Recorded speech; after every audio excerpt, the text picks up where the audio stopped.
Welcome back to CryptosRUs. I'm George. We're all George. There's the market bell. So, good morning. Crypto's having a pretty good day. We'll see how the U.S. market is. Let's talk about what's going on, what to expect.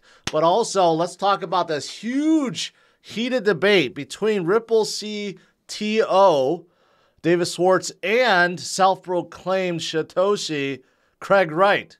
What's this argument about? So let's talk about that and more crypto news as well. So, good morning, guys. Welcome. Let's see. Today, can we open in the green? Yes, we did. I mean, can we stay in the green, more importantly? Let's hope so. Let's hope so, because U.S. markets has been selling off more and more every single day. And tech companies are just not doing well.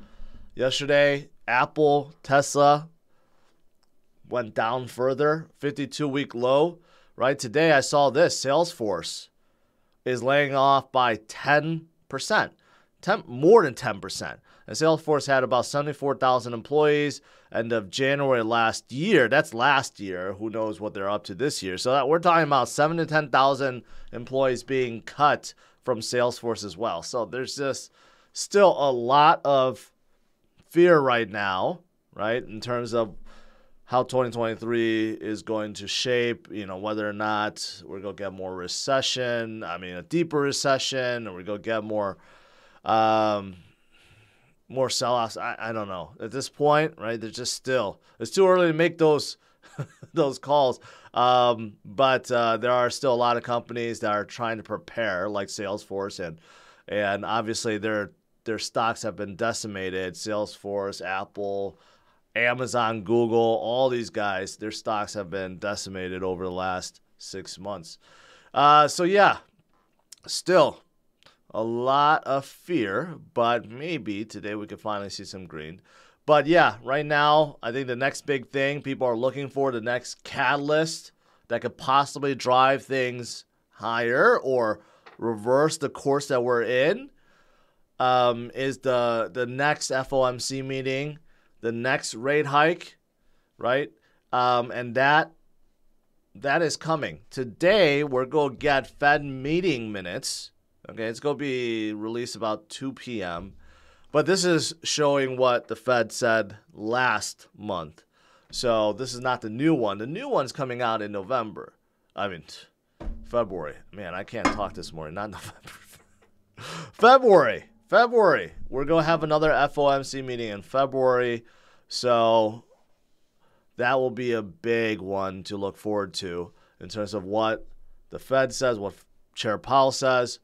How does he see things? Is he going to stop or slow down the rate hikes at least, right? The last meeting, he was pretty dovish. So I think in this Fed meeting minutes, it's going to show just as much. Him and other board of governors, they're worried about overreaching. And they know all the indicators they look at are lagging, so they don't want to go too far, right? And they've hinted that they could slow down the rate hikes in 2023 and completely stop this year too. They didn't talk about pivoting completely, going to the negative, meaning cutting the rates, but they indicated it will stop sometime. And another big thing to look forward to next week, not this week, next week, is the CPI, the inflation data. And that will be a very, very, very important piece of data, because we had 2 CPI readings that showed inflation going down in the U.S., right? If we have another one, 3 in a row, I think that's enough proof to Powell that things have slowed down quite a bit, and enough for them to continue their current path of kind of slowing down the rate hikes and stopping altogether. So we got one more week to go before we get that big CPI data. All right, so that's kind of what's going on in the U.S. market today. I said Bitcoin is holding and looking like it wants to inch up. The overall market cap is for crypto is going higher. So this is awesome. This is good. Very, very good. But let's talk about this big battle now next. Self-proclaimed Satoshi, Craig Wright, gets in a big battle with Ripple CTO. It's hard to keep track because Craig Wright tweets out 1 million tweets per hour.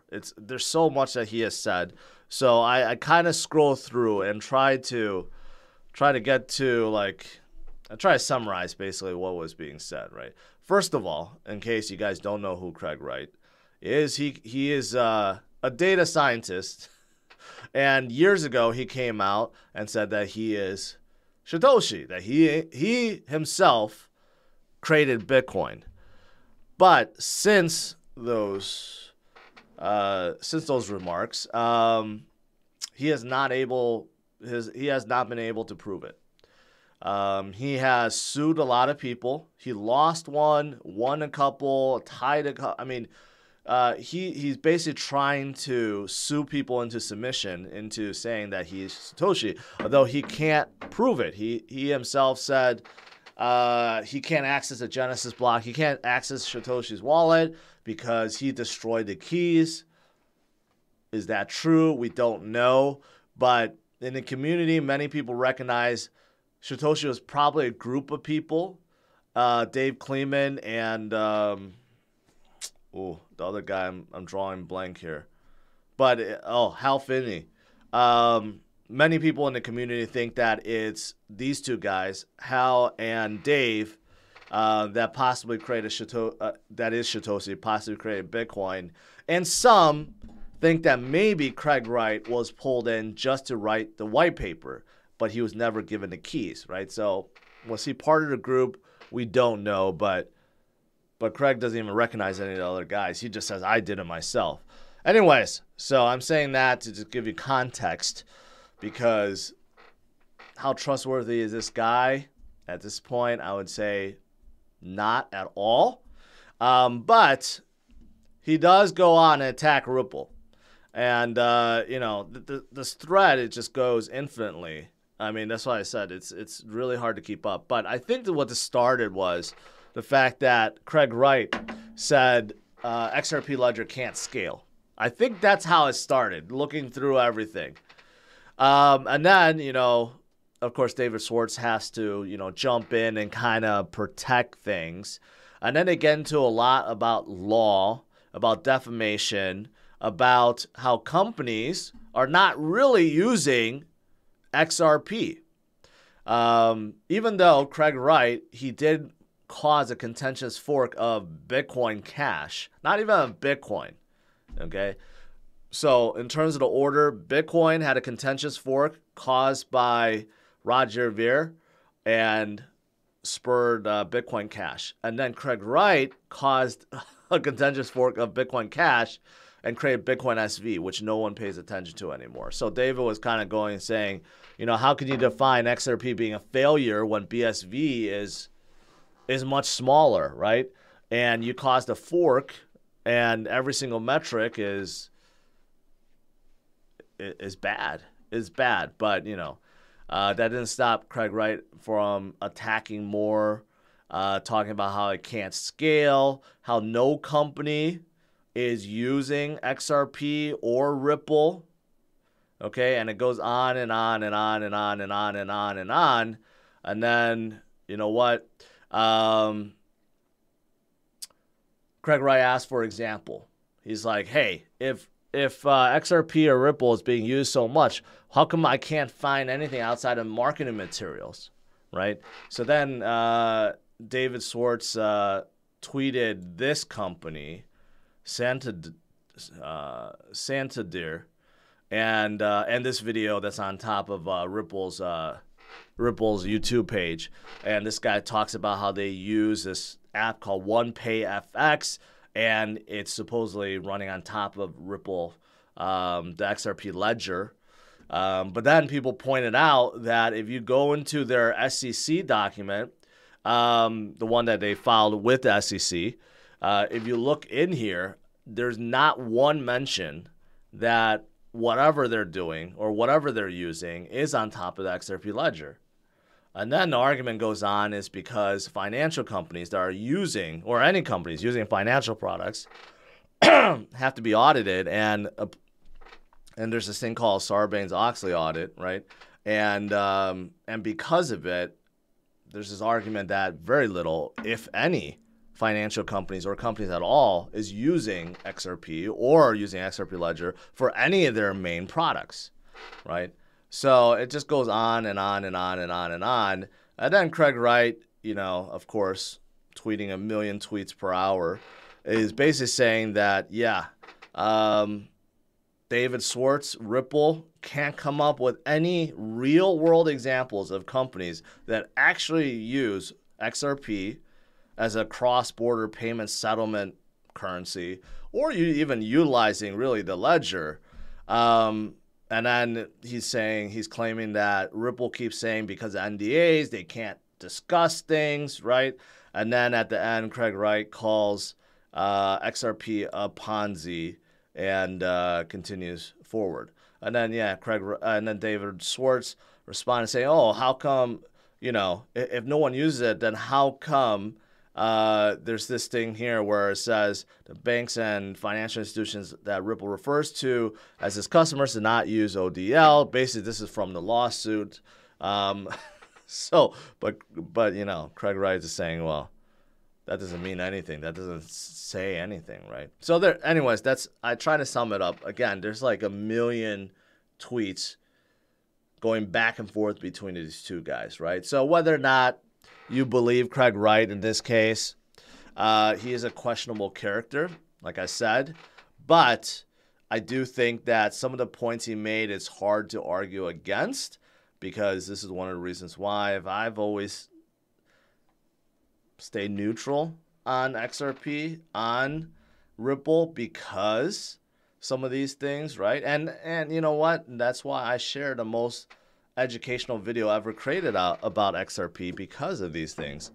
But yeah, this is coming at a time when it's crucial for Ripple to win that lawsuit against the SEC, because it's not just crucial for Ripple, but it's crucial for an entire industry.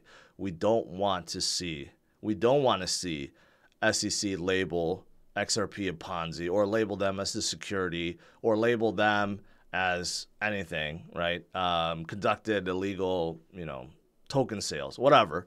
We don't want to see any of those things, because we don't want to see SEC get stronger. We don't want to see Gary Gensler get stronger. So nevertheless, I am rooting for Ripple to win that lawsuit, because that is a big, giant thing that I don't think any other project has the resources to be able to fight. So there you go. There you go. All right, so wanted to cover that big battle that's still ongoing. Outside of Ripple and Craig Wright, what else is going on? Well, this is a blow to Celsius. I think many people forgot, excuse me, including myself, that Celsius has about 37,000 Bitcoin miners. That's with Core Scientific. But here's the thing. They can't afford to pay their bills, electricity costs, maintenance costs, and Core Scientific argues that these 37,000 mining rigs cost them $2 million per month to maintain. So one of the things that Celsius was looking for was to kind of keep these rigs going and take the Bitcoin that they mine and sell it off and kind of plug some of the holes they have. But the courts ruled that, you can't do this, because Core Scientific is also having their own legal financial problems. So the courts ruled that, they get to shut down the 37,000 mining rigs, which definitely doesn't help Celsius. But it helps Core Scientific, because now they don't have to pay this $2 million bill every month to keep it going when they see no benefit from it, right? So it helped Core Scientific quite a lot. But another blow to Celsius, and it's still unknown when they're going to sell off their assets. I don't know where the auction is. They kind of claimed bankruptcy right around the same time as Voyager. And Voyager has gone through its proceedings and, first sold to FTX, now sold to Binance pretty quickly, relatively speaking. Celsius still unknown at this point. I don't know what's taking so long.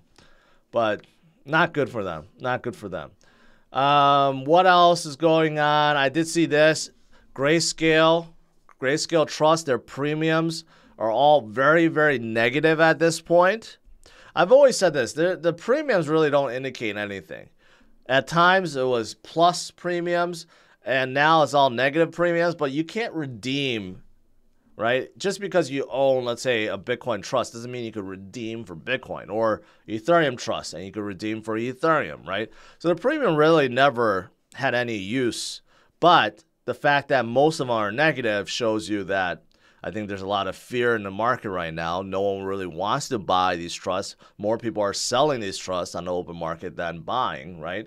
But you got to figure the institutions that bought directly OTC style from Grayscale, they're probably not very happy because they have to, I believe their vesting schedule is like 2 years. So they can't sell for 2 years. And even when they do want to sell, you know, things are much lower. So there's no point for them to sell, right?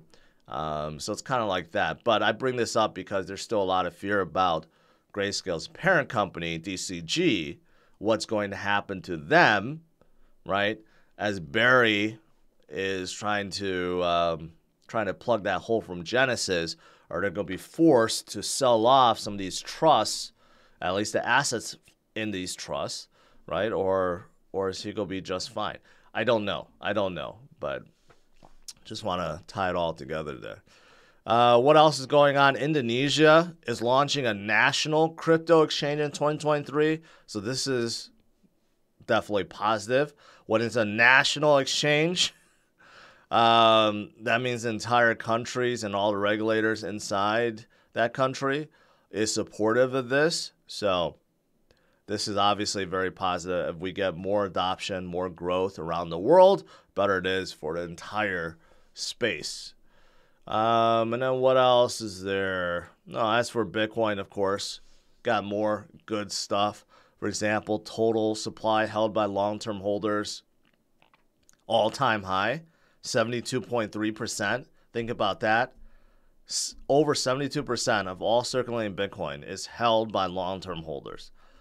That is fantastic. Very, very, very little circulating around on exchanges, which is actually dropping by the millions per day, by the way.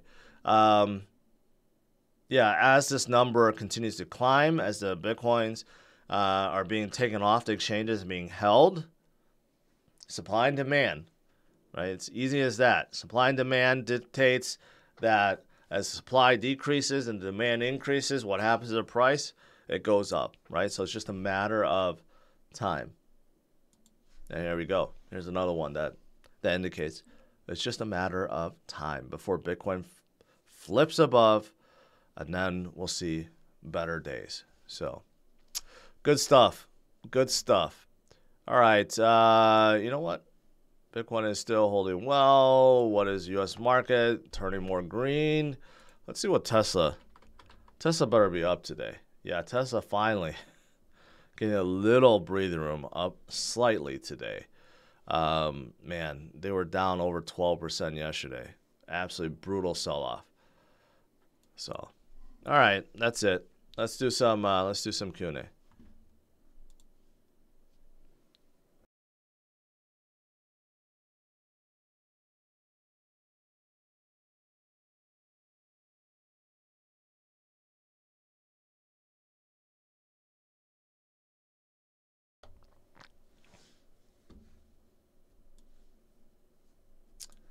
All right, let's see here.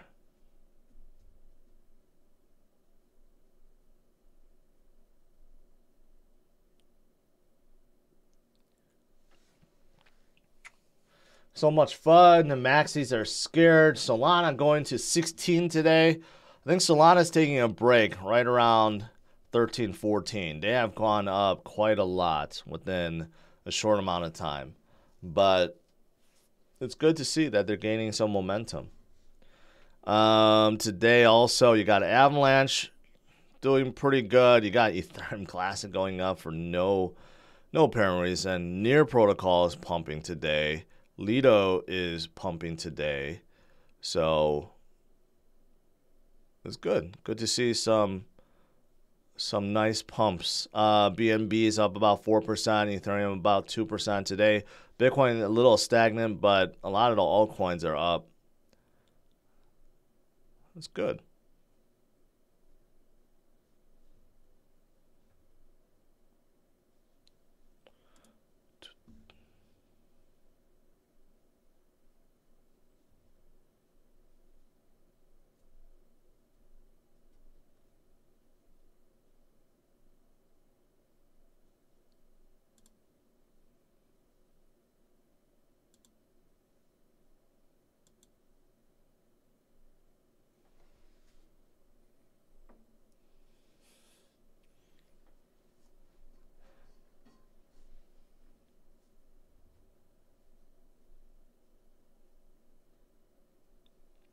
Champa,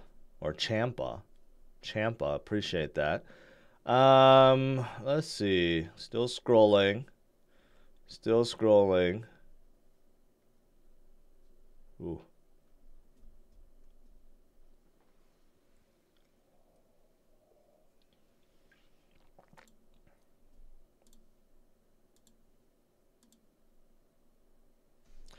What two would you buy?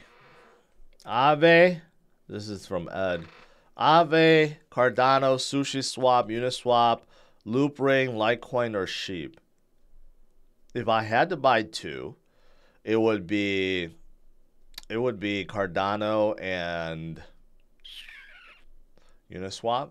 I mean, Uniswap and Aave, pretty close. I mean, I like Sheep too, so I don't know. If I had to choose, I'd probably do choose Cardano, Uniswap.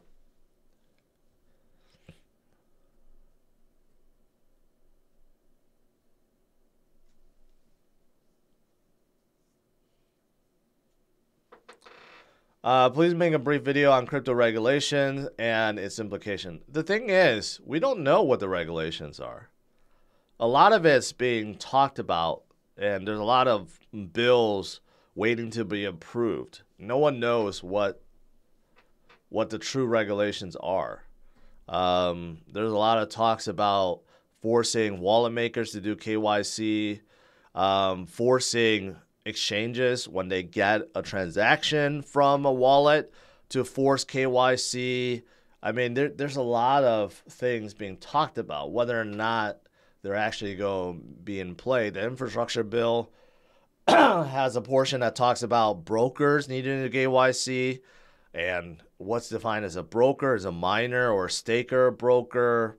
I mean, again, none of it has been set in stone. And this is just, I'm just talking about the U.S.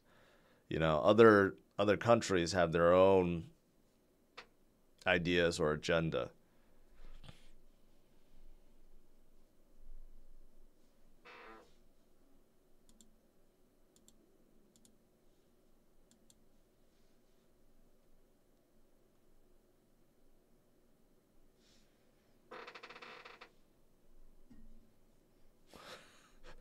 Yes, I meant KYC. I said KYC, not KFC. Why isn't everyone focused on ISO 20022 coins? Because why should you be focused on it? You want to support the banks? It's a standard for the banks.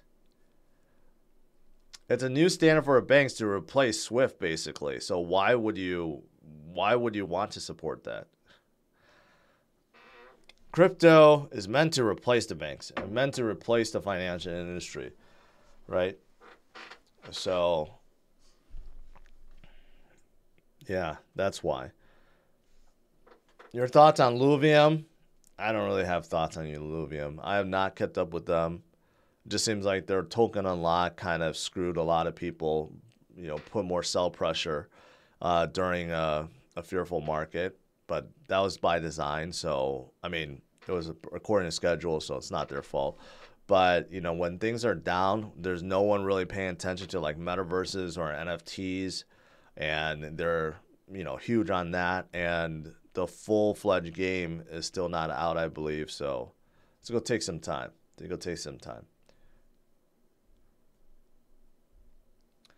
What are your thoughts on ADA having two stable coins? The Cody one, I don't know if it's going to be successful because it's algorithmic. And Emergo, not from Ergo, Emergo, which is a different company, theirs is backed by fiat. So I think that one is going to be a lot more successful.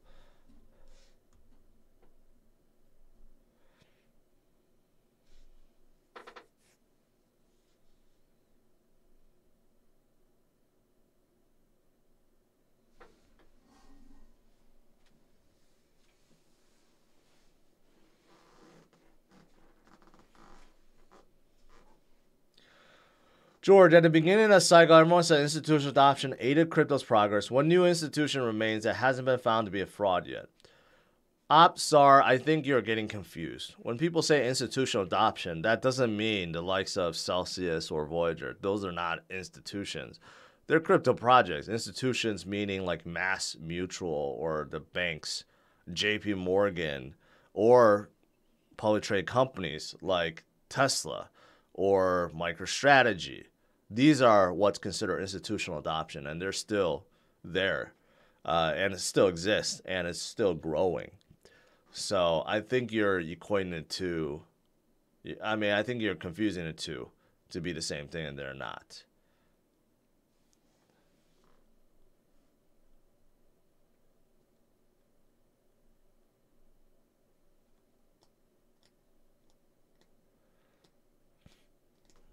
Good morning, BW.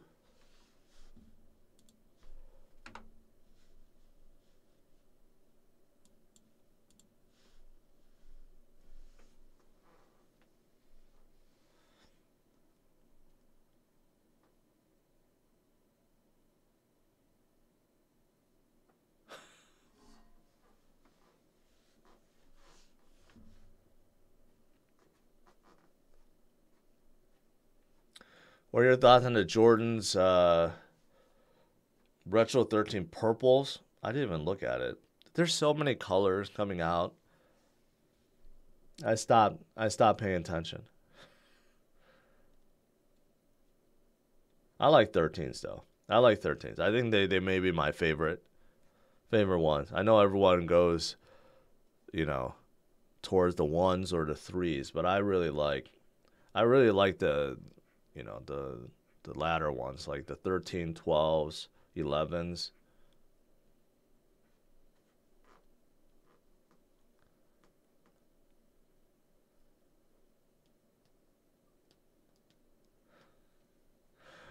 Does XRP have a limited supply? XRP actually does. XRP does have a set supply, so that is one thing that's good about them.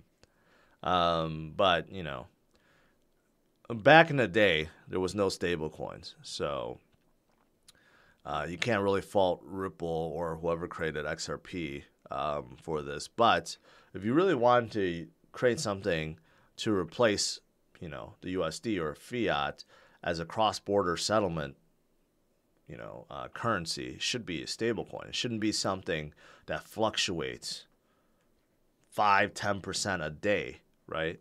But XRP, because it has a limited supply, and whenever you do have, big buys and sells, it can affect it tremendously. So I do think that's also one of the reasons why adoption has been slow or non-existent, you could argue, for XRP among financial institutions, and that may be one of the reasons, among other things.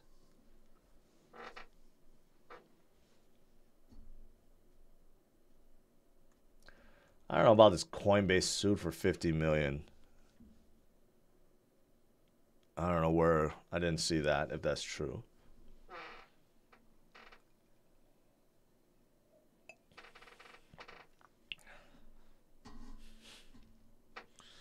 Osmosis is a good hold. This is the biggest DEX on Cosmos, so why not? If you like DEXs, you like DeFi, you like Cosmos, sure. Me personally, I don't like DEXs too much. I like using them. I don't like buying their coins. Most of them are just governance. There's not much use to them. So, I mean, you could use a lot of them in their liquidity pools, so they're kind of creating more use case for them. But me personally, I still I like L1s, L2s better.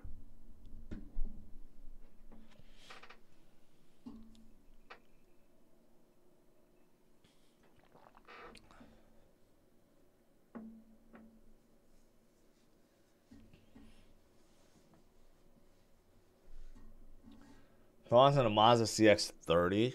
All Mazdas, in my opinion, are very small. I don't know. Every single one is smaller than it appears. So they just like to create very small cars. The interiors are quite nice, although they're not class leading anymore. Their powertrain, with the exception of that Skyactiv V turbo engine, that's about it. They're really behind on hybrids. They have no plug-in hybrids, and you know, I think they're behind in a lot of things. They're very sporty, but almost to a point where it's too sporty for most to consider being comfortable. So again, Mazda's like acquired taste. It's like, it's very different than all the other cars out there.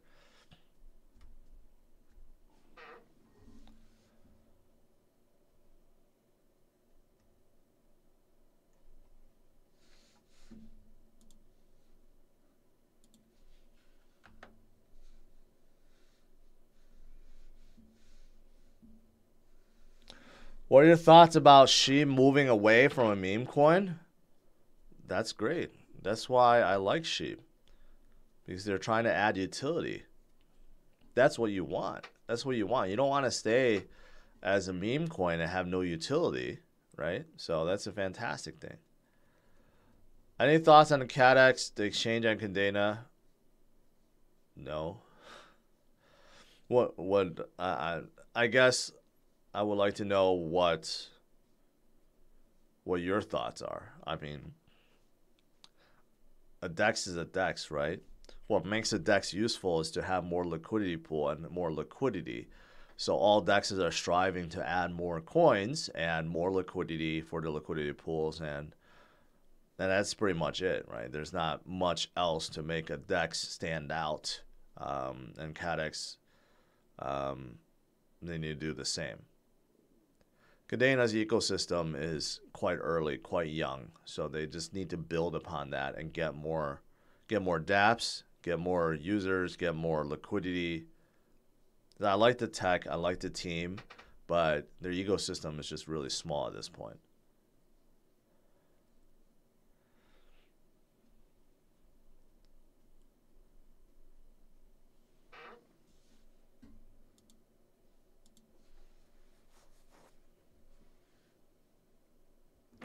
What is the best Web3 utility project, in my opinion?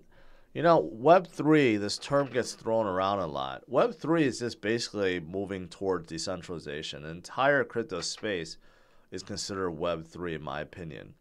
So what's the best utility coin? You could argue like ETH would be, because you're using ETH to pay a gas fee on top of Ethereum for all the dApps that exist, right? I mean, I don't know if that's what you consider, or maybe you consider something like Link for Chainlink for data retrieval access, maybe something like that. But all of crypto is basically Web 3.0.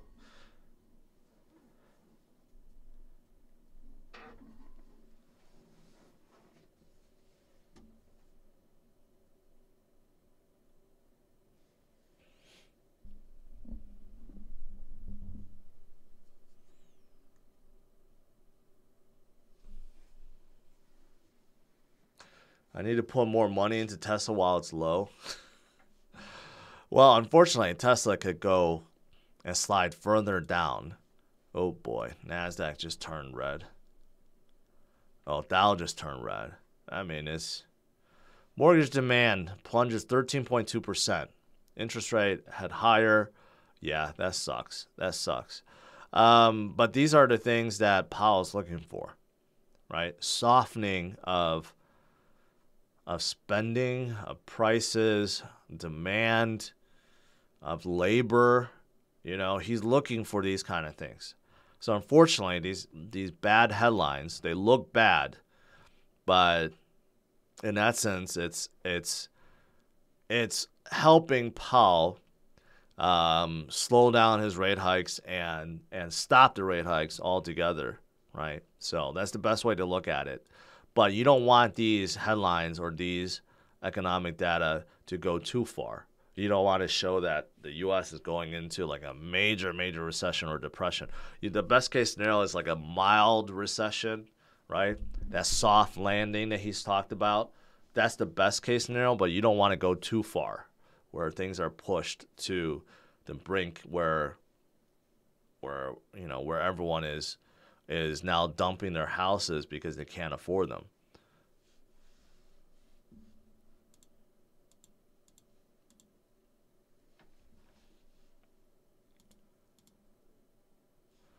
Oh boy, a little red because of the U.S. market. Salesforce is up a little bit today.